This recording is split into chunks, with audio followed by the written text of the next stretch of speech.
सबसे कम price gold का आपको क्या याद है? उस टाइम प्राइस सिर्फ 180 रुपीज है, जो सुनने में कुछ इम्पॉसिबल सा वर्ड लगता है। आज जो 60,000 प्राइस है, ये बहुत जल्दी 65 को क्रॉस करके और अगले 2 साल के अंदर ये 80 को टच करेगा।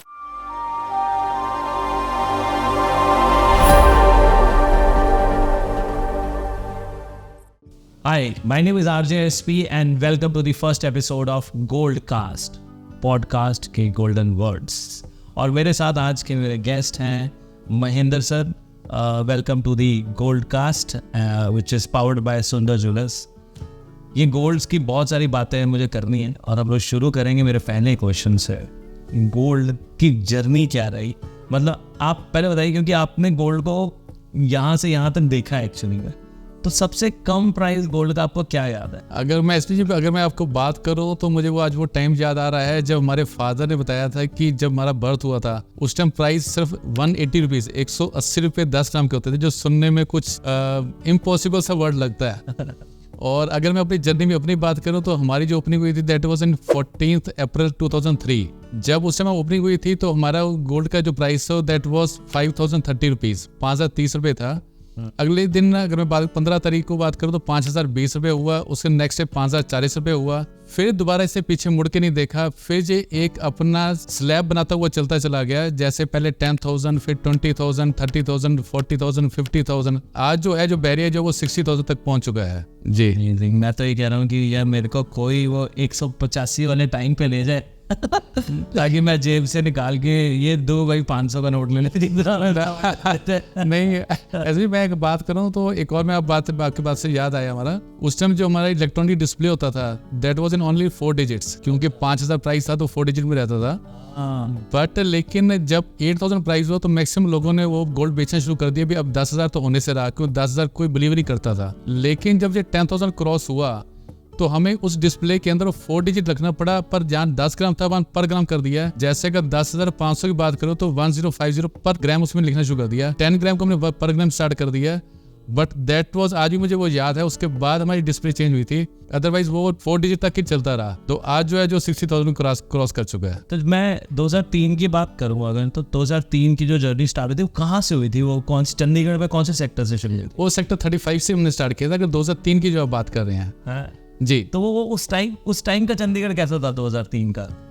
चंडीगढ़ उस टाइम, अगर जिस टाइम हम इस 35 सेक्टर मार्केट में आए थे, स्पेशली इस ब्लॉक के अंदर जिसके हम बाहर बैठे हुए हैं, ये इसमें इतनी रौनक नहीं हुआ करती थी। यहाँ पर हार्डली 50% जो शोरूम से ओपन थे, बाकी ऑलमोस्ट काफी सारे भी रनिंग कंडीशन में नहीं थे। तो हम सेक्टर 35D बूथ से, जहाँ पर सुंदर एम्ब्रॉयडरी से हमने स्टार्ट किया था। फिर 93 में हम जब यहाँ पर आए, यहाँ पर तो उस टाइम सुंदर एम्पोरियम से स्टार्ट किया। और अगर हम सुंदर ज्वेलर्स की बात करें तो 2003 में स्टार्ट हुआ था। कौन सी गाड़ी चलाते थे उस टाइम पे? गाड़ी की बात करें तो समय बस फीट हुआ करती थी, सेकंड हैंड फीट हुआ करती थी। जी, गुड। और अभी अच्छा, एक मैंने ये बात की, आज 60,000 रुपए का, आज हम लोग को ये ऐसा भी तो होगा जब मेरे बच्चों के बच्चे होंगे और वो लगेंगे वो भी टाइम था जब मेरे पापा बताया करते थे ये 60,000 का होता था। क्या वो टाइम आएगा जब ये 1 लाख क्रॉस करेगा? और आपके हिसाब से कब तक 1 लाख क्रॉस कर जाए? अगर 1 लाख की बात करें तो इसको इमेजिन करना कोई मुश्किल नहीं है, होगा 100% होगा, इस बात को मान के चलते हैं। अगर मैं बात करूं आज जो 60,000 प्राइस है, ये बहुत जल्दी 65 को क्रॉस करके और अगले 2 साल के अंदर ये 80 को टच करेगा। और आप अगर नेक्स्ट जनरेशन की बात करें तो अगर 1 लाख रुपया होगा तो that was not an astonished, कोई मुश्किल नहीं लग रहा मुझे। मेरा तो मन कर रहा है पॉडकास्ट बंद करूं और मैं आपको बोलूं यार मेरे को गोल्ड दे दो, संभाल के रख के लेके आया। गोल्डकास्ट का एक और इम्पोर्टेंट सवाल है ना महेंद्र जी, गोल्ड सोने की क्या वैल्यू है? वैल्यू की बात करें तो इसके लिए सबके लिए इसकी वैल्यू अलग अलग है। अगर मैं अपनी पर्सनल बात करूं तो ये एक अनमोल चीज़ है, क्योंकि जब हम इसको सेल करते हैं और जब इसको कस्टमर को बाय करता है, उस समय जो उसके मन में जब हम खुशी देखते हैं तो हमें ये लगता है हम इनडायरेक्टली उसके हर ओकेजन के अंदर हम उसके शामिल होते हैं। और दूसरी बात, इसके अंदर कुछ इमोशंस भी जुड़े हुए हैं। आज मैं कहता हूँ मैरिज के अंदर अगर किसी लड़की गोल्ड लेती है अपनी साइड से या बॉय साइड से मिलती है, आज में पता होगा एसपी जी, अगर बात करें आप कोई भी इन्वेस्टमेंट करते हैं प्रॉपर्टी वगैरह या कहीं पे करते हैं तो मोस्ट ऑफ द टाइम्स हम मेल के नाम पे करते हैं। लेकिन ये एक ऐसी आइटम है, गर्ल अपने साइड से परचेज करे या बॉय साइड से, बोथ वेज के अंदर वो एक स्थिति कहलाता है, वो उसकी प्रॉपर्टी रहती है। दूसरा, इसके अंदर एक सोशल सिक्योरिटी रहती है, मतलब आज कभी भी इसको इनकैश करना चाहें इन केस ऑफ इमरजेंसी तो हम कभी भी इसको कैश कर सकते हैं। गोल्ड को कैश में और कैश को गोल्ड के अंदर कन्वर्ट करना हो एट एनी टाइम हम इसको कर सकते हैं। It is a most liquid asset. तो ये मैं चाहता हूँ, मेरे हिसाब से एक बहुत ही अनमोल चीज़ है। मेरे लिए गोल्ड की 2 इंपॉर्टेंट वैल्यू है मेरे लिए। एक, मेरे को लगता है कि जब भी मैं फंस जाता हूँ ना, तो मैंने एक चेन में ये रिंग पहनी हुई है, ये मैं इस उंगली में पहनता हूँ। मेरे को लगता है कि जब भी मैं बड़ा डाइसी होता ना, और यहाँ रख के मैं जो डिसीजन लेता हूँ वो हमेशा काम डन हो जाता है। और एक मेरे सोने की वैल्यू बहुत इंपॉर्टेंट है। जब मैं सो रहा होता ना, और मेरे को ये काम वाली जो 8 बजे आके उठा देती है, वो सोने से बहुत प्यार है आपको। इस सोने से बहुत प्यार है। तो वो लगता है तो अनमोल शब्द है जी। ये एक्चुअली हर एक की इमोशंस आज के टाइम में प्रीशियस अनमोल है, और हमें इसकी वैल्यू करनी चाहिए। बिल्कुल बिल्कुल जी। और इसमें इन्वेस्ट हो जितनी जल्दी हो सके करिए। एक मुझे और आपसे इंपॉर्टेंट सवाल पूछना है। आप ज्वेलरी जो, क्योंकि मैंने खुद, मेरी एक्चुअली ये पर्सनल रिकमेंडेशन नहीं है, मैंने खुद फील किया है कि मेरे को आपके साथ एसोसिएट 2018 से मैं एसोसिएट हूँ जी। और मैंने जब भी परचेज किया है, मैंने सुंदर ज्वेलर को ही अपना परफेक्ट पार्टनर चुना है। एक सवाल कि आप ज्वेलरी के जो कलेक्शन लाते हैं या बनाते हैं, वो कहाँ से बनवाते हैं? खुद का इन हाउस है? नहीं, इसके लिए एसपी जी कहना चाहेंगे कि इसकी आज हर प्रोडक्ट की अपनी स्पेशलाइजेशन होती है। अगर मैं बात करूं, जैसे अगर मैं बेंगलोर टाइप के साउथ की बात करूं, वहाँ पर टेम्पल ज्वेलरी बहुत बनती है। अगर मैं कलकत्ता की बात करूं तो वहाँ पर बहुत बारीक और मीनाकारी का काम होता है। अगर मैं अहमदाबाद साइड की बात करूं तो वहाँ पर स्टडीड आइटम का, जिसको जड़ाऊ टाइप की ज्वेलरी कहते हैं, वो बहुत बनती है। अगर मैं कोयम्बटूर की बात करूं तो वहाँ लाइट वेट ज्वेलरी बनती है। तो एक हर जगह की स्पेशलाइजेशन होती है। तो हमारी कोशिश रहती है जो चीज़ जहाँ का प्रोडक्ट है, जो वहाँ की स्पेशलाइजेशन है, तो हम वहाँ से प्रोक्योर करें, उसको वहीं से उसको मैन्युफैक्चर कराएं, ताकि जो उसके अंदर ब्यूटी जो हम चाहते हैं और जो हम वेट चाहते हैं वो बन के आ सके। एक बात बताइए, कभी ऐसा हुआ है कि आपने कोई डिज़ाइन बनाया हो और आपने देखो यार ये तो क्या मास्टरपीस बन गया, तो मैं ही रखूंगा? नहीं, मास्टरपीस की बात ऐसे कहते हैं कि जब भी हम कोई ज्वेलरी परचेस करते हैं तो हमारे माइंड के अंदर सबसे पहले जो बात आती है वो एक लेडीज़ की आती है। भाई लेडीज़ के लिए ज्वेलरी ये एक बहुत इंपॉर्टेंट रोल रखती है। बट अगर हमारी बात करें तो एक दिन हमारे मन में है, why always the ladies, why not man? तो हमारे जो जेंट्स कड़े की जो बात करें तो हमने कहा भी हमें डायमंड पहनने का जैसे शौक था, तो हमने क्यों ना हम कड़े के ऊपर भी जो डायमंड स्टड करी जाए जेंट्स कड़े के अंदर। वो जो पहला पीस जो बना था तो बहुत इतना खूबसूरत बना, वो फर्स्ट पीस हमने खुद ही पहना। उसके बाद कितने लोग पहन चुके हैं हमें से, आज मेरे ख्याल से यहाँ पर तो छोड़ो आप, मतलब ओवरऑल चंडीगढ़ की ट्राई सिटी की बात करें, इवन नेशनल इंटरनेशनल लेवल तक वो बहुत फेमस हो चुका है। जो आज मैं जेंट्स की अगर बात करूँ तो जेंट्स का आज डेट में बहुत ज़्यादा चल रहा है। जरूर, तो मैं चाहूँगा कि हम लोग स्क्रीन पे वो कलेक्शंस दिखाएं आपको। अगर आपको भी पसंद है तो प्लीज़ आप सुंदर ज्वेलर्स को कांटेक्ट करें इस चीज़ के लिए। आपने गोल्ड की ज्वेलरी का टाइप बताया, which is a temple jewellery. जी, ये कहाँ से निकली थी और इसकी क्या हिस्ट्री और इसमें कैसी कलेक्शंस होती हैं? हाँ, इसकी हम बात करें तो ये जो एक साउथ के जो टेम्पल्स हैं उसको इंस्पायर करते हुए ये ज्वेलरी बनाई जाती है। तो इसके अंदर साउथ के जितने भी हमारे लॉर्ड आइडल्स होते हैं जो होते हैं, तो उन्हीं को लेते हुए, उन्हें कैप्चर करते हुए वो हमारे हर प्रोडक्ट के अंदर, चाहे मैं वो नेकलेस की बात करूँ, ईयरिंग्स की बात करूँ, बैंगल्स की बात करूं, इवन अगर मैं दिखा रहा हूँ, जिस आप देखेंगे मैं जो एक रिंग बना के दिया हमने, उसके अंदर इतनी खूबसूरत से उसकी नक्काशी की गई है कि वो उसको देख के हर कोई जो है वो अट्रैक्ट होता है भी ये वाकई इतना मेहनत से काम किया गया है। तो वो जो बनाने की नक्काशी के अंदर जो काम किया जाता है वो सिर्फ स्पेशलिटी जो है वो वहीं पर साउथ के अंदर ही कारीगरी होती है। तो वो उसमें हर कंप्लीट रेंज, चाहे मैं पेंडेंट की बात करूँ, रिंग की बात करूँ, हमारे पंजाब के अंदर झुमकीज़ का बड़ा ट्रेंड है। इवन उन्होंने पंजाब को देखते हुए टेंपल से, वहाँ के टेंपल से इंस्पायर करते हुए झुमकी तक भी हमारे लिए नॉर्थ के लिए उसने बनाई है। तो इसलिए आप चाहे स्टड्स की बात करें, झुमकी बात करें, नेकलेसेस की बात करें, रिंग्स की बात करें, बैंगल्स की बात करें, तो उसकी कंप्लीट रेंज आती है। हमारे यहाँ की अगर नॉर्थ की बात करें तो साड़ी के ऊपर एक बेल्ट पहनने का ट्रेंड नहीं है, लेकिन अगर साउथ में आप कहीं पे भी जाके देखेंगे तो वहाँ जो बेल्ट जो पहनी जाती है साड़ी ड्यूरिंग द मैरिज, वो भी एक टेंपल ज्वेलरी से इंस्पायर होकर बनाई जाती है। उसका अगर मैं कहूँ तो आपको मैं सैंपल में दिखा सकता हूँ, जो हमारे पास हमने यहाँ पर डिस्प्ले में रखा हुआ है साड़ी के ऊपर, साड़ी के ऊपर पहनने वाला है। मैं बॉलीवुड में देखा आई थिंक सो, क्योंकि आजकल हाँ जी। साउथ इंडियन मूवीज का काफी वो हो गया। बाहुबली की जब शादी, वो भी महेंद्र बाहुबली तो वो उसकी जब शादी होती है तो वो भी ऐसे कमर बंद कहते हाँ जी, कमर बंद कहते हैं। हाँ जी, कमर बंद कहते हैं उसका। It's very hot. जी जी जी, बिल्कुल बिल्कुल। कमर के ऊपर पहना हुआ और गोल्ड की jewellery, it sound good, something new. मेरे को आज एक नई चीज पता लगी। सो टेंपल ज्वेलरी अच्छी ज्वेलरी है। तो नेक्स्ट टाइम अगर जो भी लेडीज अपने हस्बैंड को कहना चाहते हैं तो आपने यही बोलना कि मुझे मंदिर जाना तो है पर मुझे टेंपल ज्वेलरी साथ लेके जाना है। ठीक है जी। ओके, अगला एक सवाल, वेडिंग सीजन आ रहा है और क्या जैसे ड्रेसेस में ट्रेंड चलते हैं, क्या गोल्ड ज्वेलरीज में भी ट्रेंड्स होते हैं?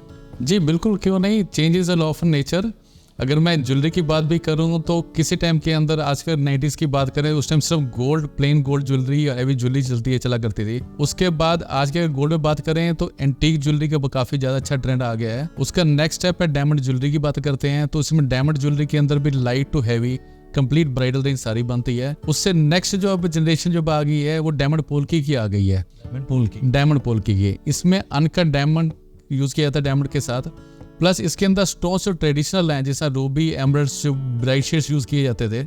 उसके अलावा आज पेस्टल शेड्स, अगर मैं पिंक की बात करूं, मिंट ग्रीन की बात करूं, लाइट ब्लू की बात करूं, क्योंकि आज मोस्टली ड्रेसेस भी आप देख रहे हैं, लहंगास वगैरह जैसे ब्राइडल ड्रेसेस हैं, पहले रेड या मैरून कलर चला करता था, आज पेस्टल कलर्स के जैसे ब्राइडल ड्रेसेस आ गई हैं। तो उसके साथ जेल करने के लिए आज जो नेक्स्ट जनरेशन जो है वो डायमंड पोल्की को बहुत लाइक कर रही है। तो चेंज ऑफ लॉ जैसे मैंने बताया, तो इस ज्वेलरी के अंदर भी काफ़ी फास्ट चेंजेस हो रहे हैं। तो जो लोग शादी करवाना चाहते हैं इस सीजन में, मतलब समझ लीजिए ये डिमांड तो मस्ट है जी। Polki jewellery, right? Diamond polki, diamond polki jewellery, ठीक है। ओके, तो उसकी कलेक्शंस हम आपको दिखा रहे हैं, अभी तब देखिए। और अगर आप चाहते हैं ऐसी कोई ज्वेलरी को और क्लोजली देखना और अपनी मैरिज के लिए कंसल्ट करना भी चाहते हैं, तो आप सुंदर ज्वेलर्स आ सकते हैं सेक्टर 35 पे। एक सवाल मेरा बड़ा था कि क्या इसमें भी ऐसे लोग आते हैं जो कि थोड़ा कम कर लो, थोड़ा कम कर, थोड़ा कम कर लो? इसकी बात करें, अगर हम गोल्ड की बात करें, गोल्ड एक इंटरनेशनल प्राइस है, इसके अंदर कोई भी नेगोशिएशन ना करता है ना करना चाहता है।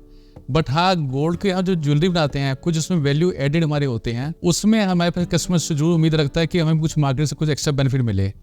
Being a son of an ex serviceman, जिसको आज पैसे की वैल्यू पता है, तो हमारी कोशिश हमेशा यही रहती है, we always try to deliver more than we have promised. तो आज अगर सुंदर ज्वेलरी की बात करें तो वो एक this is a brand in budget. तो आज हम बात करते हैं तो इसके अंदर हम किसी न किसी एंगल से जो वैल्यू एडेड है उसमें हम कुछ डिफरेंस, मार्केट से डिफरेंस एक्स्ट्रा देते हैं इनके in terms of after sale services और एम्बियंस और you can say service with smile. मतलब ये कुछ ऐसे एड ऑन सर्विसेज हैं जो मार्केट से हमारी ये हमेशा कोशिश रहती है कुछ हम एक्स्ट्रा डिलीवर करें। तो यही हमारी नेगोशिएशन होती है। इसके अलावा प्राइस वाइज नेगोशिएशन कस्टमर नहीं लाइक करता। तो as a customer I feel ये बात इनकी बिल्कुल एक्चुअली गोल्डन वर्ड्स हैं, और हर बिजनेसमैन को ये चीज़ ध्यान रखनी चाहिए कि जब कस्टमर आपके पास आए तो आप स्माइल से तो ग्रीट करें। और इनकी खास बात यही है कि मैंने नहीं देखा होगा, मतलब मैंने देखा कि टाइम आ जाता है कि नहीं मैं नहीं डील करूंगा, कोई और नहीं करे। हर एक डील में ये चाहते हैं कि अगर आपको हेल्प चाहिए वो आते हैं, नॉलेज पूरी देते हैं, वेराइटीज पूरी दिखाते हैं। और मैंने देखा आपकी टीम के पास अच्छे से पेशेंस है, क्योंकि ज्वेलरी की ऐसी चीज़ जिसमें इंसान टाइम लेता है, देखता है, पहन के खुद देखता है कि वो कैसी लग रही है अपनी कलाई में, अपने गले में, और आई थिंक बहुत अच्छे से ग्रीटिंग एंड टाइम देता है। अच्छा, एक इसी को आगे बढ़ाते हुए मेरा ये सवाल आपसे था कि गोल्ड पे या सोने पे कोई गाना आपका फेवरेट है? इसके लिए एक पंकज उदास की गजल है जो बहुत प्यारी है, जो हमारी इस ज्वेलरी के साथ जज्ब करती है। वो गाना कुछ ऐसा है, चांदी जैसा रंग है तेरा, सोने जैसे बाल, एक तू ही धनवान है गोरी, बाकी सब कंगाल। आपका फेवरेट सिंगर कौन है ऐसे? जैसे क्योंकि पुराने राजा महाराजा आते थे कि जैसे ही अच्छा गाया उसने ऐसे सोना निकाला अपना, ऐसा कोई फेवरेट सिंगर आप? अगर मैं इस बार की बात करूं तो मुझे ओल्ड सॉन्ग्स तो बहुत ज़्यादा पसंद हैं, क्योंकि एवरग्रीन रहते हैं, हमेशा गुनगुनाने का मन करता है। लेकिन अगर मैं आज की बात करूं तो बी प्राक के जो वॉइसेस हैं, उनके जो जानी इसके लिरिक्स लिखते हैं, दैट इज सुपर्ब। उनके हर वर्ड के अंदर जान होती है और उनके हर आवाज़ के अंदर दम होता है। तो आज उनके गाने सब गुनगुनाने का मन करता है, जिनको जो जानी जी लिखते हैं और बी प्राक जी गाते हैं। एक्चुअली गोल्डन वर्ड्स, तो गोल्ड कास्ट में हम लोग उनको ही बुलाएंगे किसी दिन। गोल्ड की कलेक्शंस, क्योंकि आपके पास एक्सक्लूसिव कलेक्शंस रहती हैं, तो इसके लिए कितनी मेहनत रहती है कलेक्शंस को इकट्ठे करने के लिए? इसके लिए इसमें मैं बात बताना चाहूँगा कि हमारे बहुत शौक है हमें पूरे मार्केट के साथ अपडेट रहने के लिए। जो आज मार्केट में चेंजेस हो रही हैं, मार्केट में क्या ट्रेंड चल रहा है, तो हमारी ये हमेशा कोशिश रहती है at least once in a month हम मार्केट में सर्वे करने के लिए जाएं। इसके लिए हम डिफरेंट टाइप ऑफ एग्जीबिशंस लगती हैं, डिफरेंट लोकेशंस में लगती हैं। अगर मैं बात करूँ तो बॉम्बे के अंदर आज वर्ल्ड की सेकंड बिगेस्ट एग्जीबिशन लगती है, हम उसको देखने जाते हैं। और इसके अलावा दिल्ली के अंदर, बेंगलोर के अंदर, अहमदाबाद के अंदर, सूरत के अंदर, मतलब हम मैक्सिमम हमारी कोशिश रहती है अभी डिफरेंट लोकेशन को हम एक्सप्लोर करें और मार्केट के साथ अपडेट रहें, ताकि आज नई से नई जो कलेक्शंस हैं वो हम कस्टमर को हम सर्विस दे सकें। मेहनत लगती है इस पूरी कलेक्शन के पीछे। और कभी ऐसा हुआ है कि कोई आपने कलेक्शन देखे हो कि यार ये तो एवरेज सी है, ये नहीं चलेगी, पर वो हॉट सेलिंग हो गया हो? हाँ, ऐसा हुआ था हमारे साथ, क्योंकि स्टार्टिंग के अंदर मुझे आज तक वो दिन याद है जब अपने वाइफ के साथ एक बॉम्बे के एग्जीबिशन के अंदर हम गए थे, तो वाइफ ने वहाँ पर एक रिंग देखी थी जो बहुत एलिवेटेड फैंसी शेप्स डायमंड की बनी हुई थी।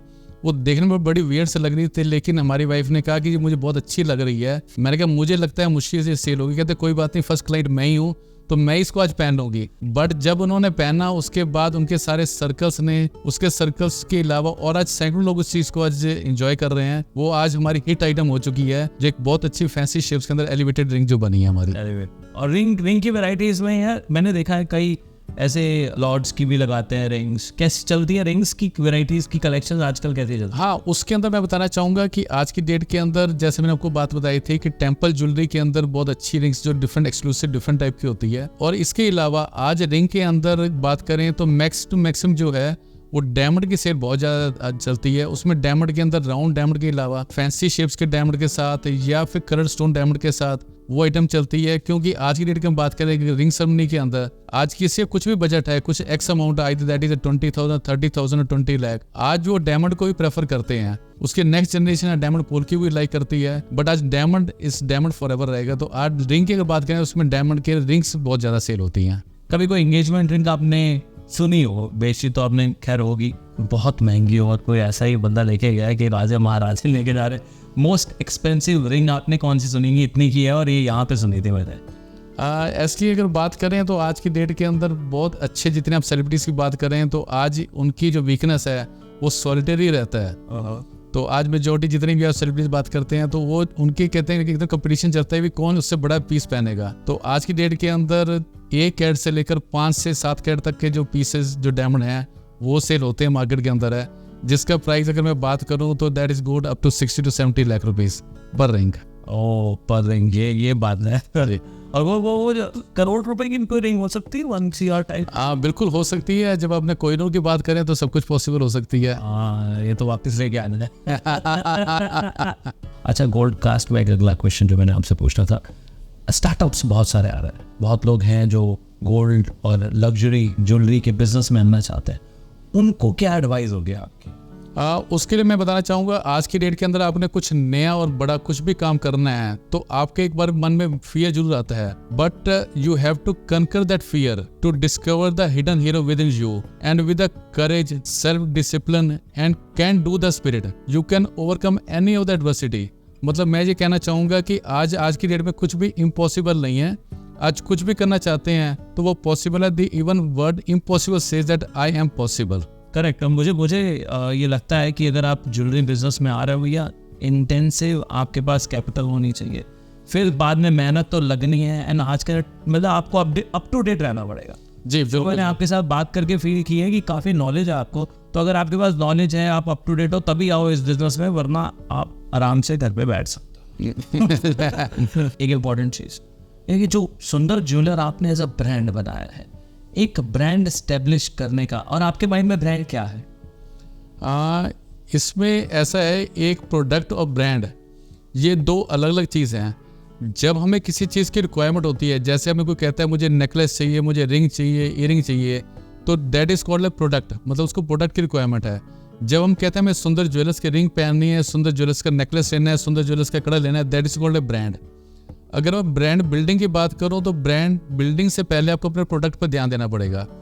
अगर आपका प्रोडक्ट सेटिस्फैक्ट्री है, मार्केट में एक्सेप्ट हो रहा है, तो आप उस ब्रांड को डेवलप कर सकते हैं।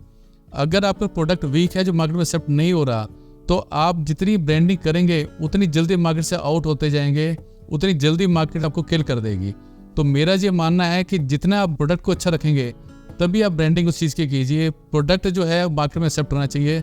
तो हमारी कोशिश ये रहती है कि हम अपने प्रोडक्ट के अंदर हमेशा कुछ चेंजेस ला करते रहें, कुछ इंप्रूवमेंट करते रहें, कुछ नई इनोवेशंस करते रहें। उसको जो बनाने का जो सिस्टम है, उसके अंदर जो हमारी मशीनरी यूज होती है, जो टेक्नोलॉजी यूज होती है, उसमें कितनी फाइननेस लेके आ सकते हैं हम, उसकी पूरी कोशिश रहती है हम प्रोडक्ट को एक नेक्स्ट लेवल पे लेके जा सकें, ताकि एक जो सुंदर ज्वेलर का ब्रांड है वो मेंटेन रह सके। एग्जैक्टली। तो ब्रांड बनाने के पीछे मेहनत तो लगती है, पर आप प्रोडक्ट पे काम करो ब्रांड अपने आप ही डेवलप हो जाए। और यही सुंदर ज्वेलर ने किया है। I am really glad. ये पॉडकास्ट हम आगे भी कंटिन्यू रखेंगे। आपके पास कोई भी इंटरेस्टिंग सवाल है जो आप गोल्ड या ज्वेलरी या अपना फ्यूचर बनाना चाहते हैं, आप हमसे कर सकते हैं, आप कमेंट कर सकते हैं या आप इनबॉक्स करिए, DM करिए, हम ज़रूर उसका आंसर देंगे। Thank you so much.